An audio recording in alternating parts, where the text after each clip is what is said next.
लोकतंत्र, डेमोक्रेसी, हम सब ने ये शब्द सुना है, पर इसका असली मतलब क्या है? क्या सिर्फ वोट डाल देना ही लोकतंत्र होता है? तो आज ना इसी सवाल को जरा खोद कर देखते हैं। तो शुरुआत करते हैं सबसे सीधी सादी परिभाषा से। लोकतंत्र सरकार का वो रूप है जिसमें शासक लोगों द्वारा चुने जाते हैं। मतलब सिंपल सी बात है, असली पावर जनता के हाथ में होती है। लेकिन यहीं पर ना एक बड़ा सवाल उठता है। क्या हर वो देश जहां चुनाव होते हैं सच में लोकतांत्रिक है? सिर्फ वोट डालने का अधिकार मिल जाना क्या काफी है? जैसा कि हम आगे देखेंगे, ये परिभाषा कह सकते हैं कि एक स्टार्टिंग पॉइंट तो है, पर पूरी पिक्चर नहीं दिखाती। तो चलिए इस पहेली को सुलझाते हैं और समझते हैं कि असली ताकत वोटिंग बूथ के आगे आखिर होती कहां है। अच्छा, इसको समझने के लिए ना एक कहानी से शुरू करते हैं। चलते हैं 1999 में, हमारे पड़ोस में पाकिस्तान। तो हुआ ये कि 1999 में जनरल परवेज मुशर्रफ ने एक चुनी हुई सरकार का तख्ता पलट कर दिया। कुछ टाइम बाद उन्होंने खुद को प्रेसिडेंट डिक्लेयर कर दिया। फिर 2002 में एक रेफरेंडम करवाया और अपना कार्यकाल 5 साल के लिए और बढ़ा लिया। कहानी यहीं खत्म नहीं हुई। अगस्त 2002 में वो एक लीगल फ्रेमवर्क ऑर्डर ले आए जिसने पाकिस्तान का संविधान ही बदल कर रख दिया। अब देखिए, इस ऑर्डर के बाद चुनाव भी हुए, चुने हुए नेता भी आए जिनके पास थोड़ी बहुत पावर थी। लेकिन, और ये जो लेकिन है ना, ये बहुत जरूरी है, देश के लिए आखिरी फैसले लेने की जो असली पावर थी वो मिलिट्री और जनरल मुशर्रफ के ही हाथों में रही।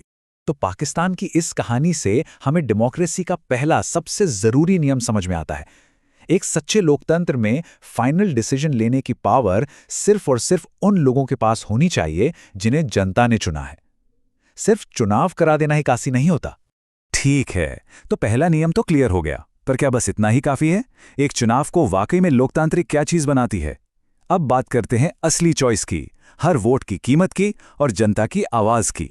चलिए एक और उदाहरण देखते हैं, चीन का। वहां की संसद के लिए हर 5 साल में रेगुलर चुनाव होते हैं। सुनने में तो एकदम डेमोक्रेटिक लगता है कि नहीं? पर कहानी में एक ट्विस्ट है। ट्विस्ट ये है कि चीन में चुनाव लड़ने के लिए कैंडिडेट को पहले चाइनीज कम्युनिस्ट पार्टी से अप्रूवल लेना पड़ता है। नतीजा क्या हुआ? असल में कोई ऑपोजिशन है ही नहीं, बस एक ही पार्टी का राज है। कुछ ऐसा ही मेक्सिको में साल 2000 तक होता था।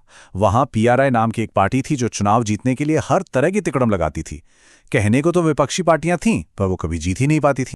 तो इन दोनों एग्जाम्पल से हमें दूसरा बड़ा सबक मिलता है। लोकतंत्र का मतलब है फ्री और फेयर इलेक्शन। एक ऐसा चुनाव जहां जो आज पावर में है उसके हारने का भी एक फेयर चांस हो। अगर नतीजा पहले से ही पता है तो वो चुनाव सिर्फ एक दिखावा है। अब एक और जरूरी सवाल, क्या हर किसी के वोट की कीमत बराबर है? जरा सोचिए, सऊदी अरेबिया में 2015 तक औरतों को वोटिंग का अधिकार ही नहीं था। या एस्टोनिया को देखिए, जहां नागरिकता के नियम इतने मुश्किल हैं कि रूसी मूल के लोगों के लिए वोट देना बहुत मुश्किल हो जाता है।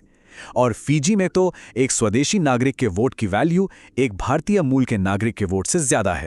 और यहीं से निकलता है हमारा तीसरा सिद्धांत। एक लोकतंत्र में हर वयस्क नागरिक के पास एक वोट होना चाहिए और हर वोट की कीमत बराबर होनी चाहिए। 1 पर्सन 1 वोट 1 वैल्यू।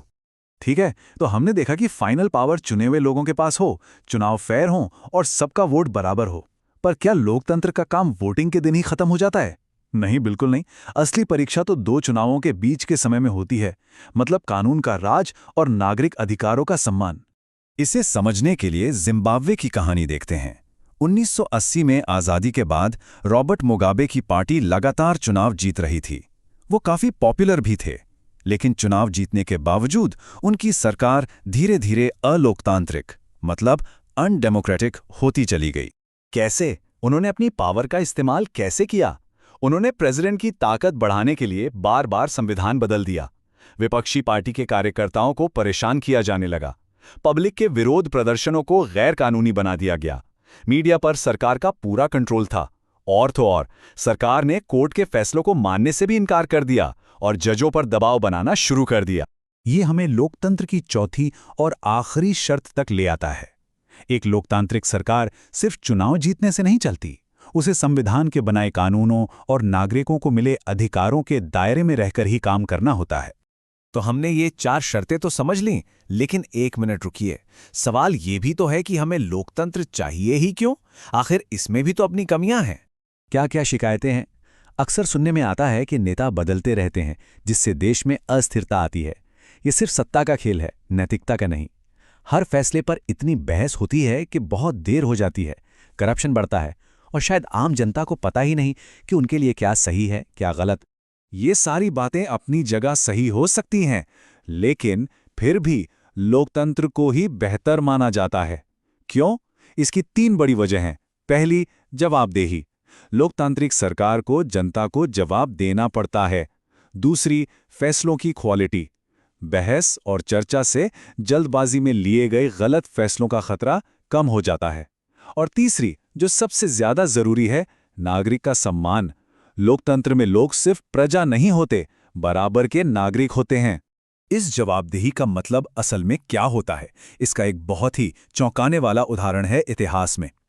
1950 के दशक में चीन में दुनिया का सबसे भयानक अकाल पड़ा था, जिसने करीब 3 करोड़ लोग मारे गए।